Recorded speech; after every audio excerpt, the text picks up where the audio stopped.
Alhamdulillah baik, Bu. Sebelumnya saya ucapkan terima kasih kepada kalian yang telah menyempatkan waktu hadir di sini. Kalau kata pepatah, tak kenal maka tak sayang maka tak cinta. Oke. Sebelum kita mulai, apakah masing-masing dari kalian bisa memperkenalkan diri, sebutkan nama kalian dan satu hal kecil tentang diri kalian? Saya Bu. Halo semuanya, perkenalkan nama saya Marika. Fun fact tentang aku, saya orangnya terlalu kalem dan introvert. Terima kasih Bu. Ya, sama. Nama saya Tania Maharani. Satu hal kecil tentang saya itu saya orangnya sering keluar. Terima kasih. Ya. Hai teman-teman, perkenalkan saya Raja.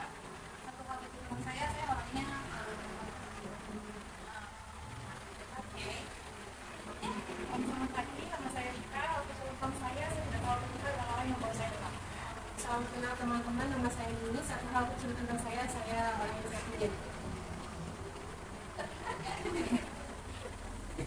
Terima kasih atas perkenalannya. Saya harap kalian sudah mengingat nama teman kalian masing-masing. Sebelumnya mau tanya, apakah kalian tahu kenapa kita semua dikumpulkan di sini? Tahu? Tahu. Sepertinya sebagian tidak tahu ya. Kalau begitu ibu akan jelaskan. Kita berkumpul di sini untuk mengadakan kegiatan konseling kelompok. Jadi konseling kelompok adalah suatu konseling di mana kita semua berkumpul di sini untuk saling mendukung, berbagi pengalaman, dan menyelesaikan masalah secara bersama-sama. Jadi begitu. Selanjutnya saya ingin menyampaikan beberapa hal yang harus kalian ingat. Pertama, apa yang kita bicarakan dalam ruangan ini tetaplah pada kita. Jangan sampai kalian menceritakan hal ini kepada orang lain. Kedua, saya berharap teman-teman secara sukarela mengikuti kegiatan ini. Yang ketiga, fokus masalah yang akan kita bahas adalah masalah sekarang, bukan masa lalu atau masa depan. Yang keempat, saya berharap dalam kelompok kita dapat menghargai dan menghormati pendapat masing-masing. Yang terakhir, mari terbuka dan saling jujur. Apakah dapat dipahami teman-teman? Tentu dapat dipahami Bu. Oke, sekarang saya ingin bertanya, apakah teman-teman bersedia untuk mengikuti proses konseling ini sampai akhir? Bersedia. Sebelum kita mulai, ada baiknya kita berdoa agar diberikan kemudahan dan kelancaran dalam proses konseling hari ini. Adakah yang bersedia memimpin? Saya bersedia. Baiklah, silakan. Baiklah, teman-teman, sebelum mulai konseling hari ini, ada baiknya kita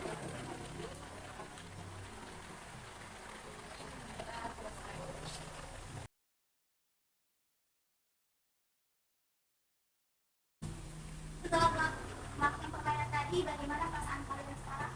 Saya merasa lebih sekarang, saya juga senang bisa ketemu dengan teman-teman baru. Saya setuju. Permainan membagi malah ketegangan. Saya suka mainan. Saya tadinya agak tapi sekarang menyenangkan. Bu, saya merasa lebih akrab dengan teman-teman yang sekarang. Game yang membuat suasana lebih hangat. Saya merasa senang dan sedikit merasa lebih tenang. Oke. Selanjutnya, mari kita bicara tentang tahap inti atau tahap kegiatan dari konseling hari ini. Apakah kalian sudah siap untuk melanjutkan diskusi kita konflik yang lebih mendalam? Insyaallah siap. Kita memasuki tahap inti. Di sini saya ingin teman-teman menyampaikan permasalahan yang dialami secara garis besar. Ada yang mencoba pertama? Saya Bu. Oke, saya Farah. Saya sering menunda tugas itu karena banyak banget tugas sehingga membuat saya itu kesulitan untuk menentukan tugas mana yang didahulukan terlebih dahulu. Kalau saya pun saya tidak mampu mengambil materi yang diajarkan oleh guru yang agak sulit bagi saya menyelesaikan tugas itu. Saya sering menunda mengerjakan tugas karena saya sering terfokus dengan HP. Bahkan saya lebih sering menonton drama daripada harus mengerjakan tugas yang ada. Kalau saya pun saya lebih sering mengerjakan tugas favorit saya. Saya suka menunda tugas karena begini pun saya menunggu jawaban dari teman baru bisa mengerjakan materi. Baiklah, setelah mendengar penjelasan dari kalian ternyata sering menunda mengerjakan tugas ya. Selanjutnya, karena kita tidak dapat membahas masalah kalian secara langsung habis ini mendapatkan hal ini, maka mari kita tentukan masalah siapa yang harus dibahas pada pertemuan ini. Ada yang ingin menyampaikan pendapatnya? Silakan. Kalau menurut saya Bu, bagaimana jika masalah dari yang menyatakan permasalahannya kan cukup berat, ya kan terfokus pada ponsel itu suatu hal yang akan mengakan dari anak dalam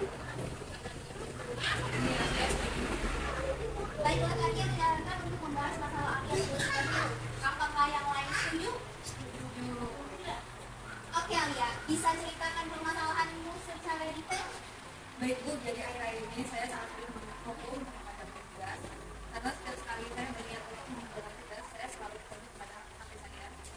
Awalnya saya hanya sekedar untuk memeriksa notifikasi HP, tetapi akhirnya saya selalu terjebak dalam pusaran media sosial atau video-video lainnya. Yang paling parah, saya kecanduan drama Korea. Begitu saya mulai menonton, saya sudah plotnya membuatku penasaran dan saya ingin harus tahu apa yang akan terjadi selanjutnya. Akibatnya, waktu yang seharusnya dihabiskan untuk belajar akan menyelesaikan tugas malah habis untuk menonton drama. Saya sadar kebiasaan ini terlalu buruk dan merugikan, sehingga tugas saya menumpuk ke waktu yang menentukan. Cemas, stres, pun menghantui. Tapi anehnya, saya tetap saja menjaga pekerjaan. Rasanya seperti lingkaran setan yang tidak ada habis. Saya ingin berubah dan menyelesaikan tugas saya, tapi godaan HP selalu saja berkuat. Baik Mbak Alia, saya di sini juga merasakan bahwa kamu memang sedang berjuang melawan kecenderungan kamu untuk benar-benar sangat fokus pada ponsel atau drama Korea. Untuk anggota lain, adakah yang ingin menyampaikan pendapat atau bertanya mengenai permasalahan Alia? Bu, oke, untuk kamu Alia, aku sudah luar biasa telah menyadari kebiasaan kamu untuk mengambil tugas kamu, dan kesadaran itu tuh sangat langka untuk sadarin orang lain, dan itu tuh langkah pertama kamu untuk menuju perubahan. Nah, di sini saya dapat bersama. Apa kebiasaan itu sudah lama terjadi? Saya rasa kebiasaan menunda itu sudah terjadi selama 3 bulan. Baiklah, apakah ada anggota lain yang ingin menyampaikan pendapat atau bertanya mengenai permasalahan Alia? Baiklah, kalau begitu kita langsung saja. Kita akan membahas dan bersama-sama menyelesaikan masalah Alia. Kita akan menggunakan teknik W, D, dan P berupa keinginan, melakukan evaluasi, dan perencanaan.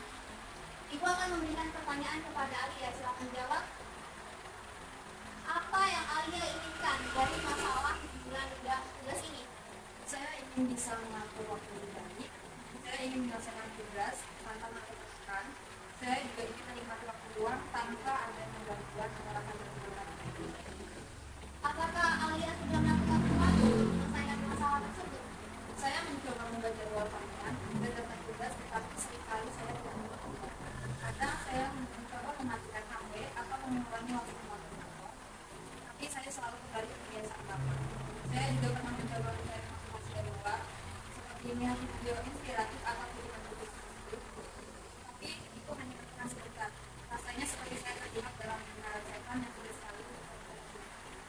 Baiklah, apa yang Alia lakukan sudah sesuai dengan keinginan Alia? Sejujurnya saya merasa bahwa langkah-langkah yang saya ambil belum sepenuhnya sesuai dengan keinginan saya.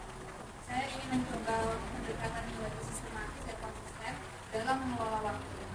Mungkin mencari strategi lebih spesifik atau fokus untuk mengatasi godaan pada HP, seperti mengatur waktu belajar dengan metode Pomodoro atau mencatat kemajuan kajian saya. Tapi saya juga merasa dukungan tambahan mungkin dari teman, keluarga, untuk menjaga saya tetap akuntabel dalam melaksanakan rencana tersebut. Rasanya sulit untuk melakukan sendiri. Baiklah, pertanyaan terakhir. Apa rencana Alia untuk mengurangi waktu? Karena saya berdiskusi dalam mengatur waktu dan dengan metode Pomodoro, saya akan mencoba untuk fokus selama 25 menit dan istirahat 5 menit. Belum melanjutkan. Selain itu, saya akan membuat daftar tugas harian yang lebih terperinci dan realistis. Cara menetapkan prioritas yang jelas. Saya juga akan mencari dukungan dan teman atau keluarga untuk saling memotivasi dan mengawasi satu sama lain. Baiklah, terima kasih atas jawaban Alia. Nah, sekarang mari kita berikan kesempatan kepada anggota yang lain untuk memberikan pendapat atau saran mengenai masalah yang telah Alia jelaskan tadi. Apakah ada yang ingin memulai duluan? Ya Bu, Silakan. oke Alia, tadi saya mendengar tentang rencana untuk menggunakan metode Pomodoro dan membuat tugas harian yang lebih terperinci. Saya pikir itu langkah yang bagus. Mungkin kamu juga bisa mencoba untuk menetapkan waktu khusus di hari-hari tertentu untuk kamu menyelesaikan tugas-tugasmu tanpa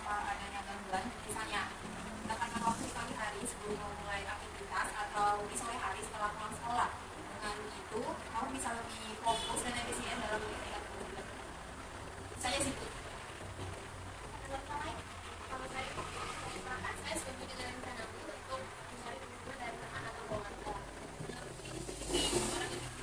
Menjadi seorang yang bisa mendukungmu dan memotivasi saat kamu merasa sulit untuk tetap di situ itu memang sangatlah penting.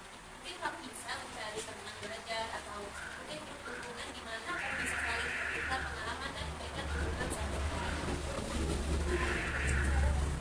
Maka bisa sangat mempermuahkan, mungkin kamu bisa membuat programnya untuk mencatat tugas kamu dan mengikuti rencana dan mencatat apa yang berhasil atau tidak. Saya berusaha jangan lupa untuk memberikan reward pada dirimu sendiri, Pak. Sendiri setiap kali kamu berhasil menyelesaikan tugas atau mencapai target yang sudah ditetapkan. Reward ini bisa menjadi motivasi tambahan untuk tetap konsisten dan menjalankan rencanamu. Luar biasa, saran yang hebat dari anggota kelompok. Itu hal yang bisa kamu coba lakukan, Alia. Saya juga mengatakan, Alia, rencana yang kamu susun sangat baik dan menunjukkan komitmenmu untuk mengatasi kebiasaan yang menunda tugas. Pendekatan yang sistematis dengan metode Pomodoro dan pembuatan daftar tugas yang terperinci adalah langkah-langkah yang tepat. Dengan dukungan tambahan dari teman atau keluarga, kamu akan memiliki lebih banyak sumber daya untuk berpegang pada rencana tersebut. Ingatlah bahwa kamu memiliki kekuatan untuk mengubah kebiasaan dan mengatasi tantangan ini. Saya yakin kamu mampu menjalankan rencanamu dengan sukses. Baik Bu, saya akan berusaha. Terima kasih juga kepada teman-teman. Sekarang teman-teman kita sudah memasuki tahap akhir dari sesi konseling kali ini. Sebelum kita berpisah, bisakah teman-teman sekalian berbagi pesan dan pesan setelah mengikuti kegiatan konseling hari ini? Saya ada Bu. Silakan, Kak. Oke, dan teman-teman, di sini saya merasa terbantu dengan sesi konseling pada pagi hari ini. Dengan mendengarkan pengalaman dan solusi dari teman-teman, itu tuh saya membuat saya tidak merasa sendirian untuk menghadapi hal tersebut. Saya berharap bisa menerapkan saran dari teman yang diberikan dan melihat perubahan positif dari dalam diri saya. Dan saya Kalau saya Bu, saya juga merasa senang bisa berbagi pengalaman dan berbagi saran dari teman-teman. Kali ini berjumpa karena saya akan cara mengatasi masalah dengan tugas sementara atau tugas apapun itu. Di sini saya berterima kasih kepada fasilitator dan teman-teman atas dukungan dan inspirasi. Saya merasa sangat didukung dan terbantu setelah mendapatkan kesempatan untuk berbicara dan mendengarkan saran dari teman-teman. Saya berkomitmen untuk mengimplementasikan rencana yang telah saya bentuk dan saya harap bisa berubah positif dalam perilaku saya. Saya rasa sesi kali ini sangat berkesan karena kita bisa menyelesaikan solusi bersama-sama dan saya sangat termotivasi untuk menyelesaikan masalah dengan dukungan dan inspirasi dari teman-teman dan masyarakat. Saya merasa terinspirasi oleh keberanian teman-teman untuk berbagi pengalaman dan mencari solusi bersama-sama. Sesi konseling hari ini mengingatkan saya bahwa kita tidak sendirian dalam menghadapi masalah dan dukungan dari orang lain sangatlah penting dalam proses perubahan. Terima kasih atas kesan dan pesan yang telah kalian bagikan. Sesi konseling hari ini merupakan langkah awal yang paling penting dalam perjalanan perubahan yang lebih baik. Saya sangat bangga dengan komitmen dan semangat yang telah kalian tunjukkan. Saya ingin mengingatkan kalian bahwa kita akan memiliki pertemuan lanjutan hari ke depan. Saya harap kita semua dapat hadir dengan semangat dan kesiapan untuk terus mengembangkan diri kita. Baik Ibu, terima kasih banyak. Mengakhiri sesi konseling pada hari ini adalah baiknya kita berdoa. Apakah ada yang mau memimpin doa? Saya saja Bu. Silakan. Baiklah teman-teman, sebelum kita mengakhiri konseling pada hari ini, ada baiknya kita berdoa terlebih dahulu. Berdoa mulai. Berdoa selesai. Terima kasih sekali lagi kepada semua yang telah berpartisipasi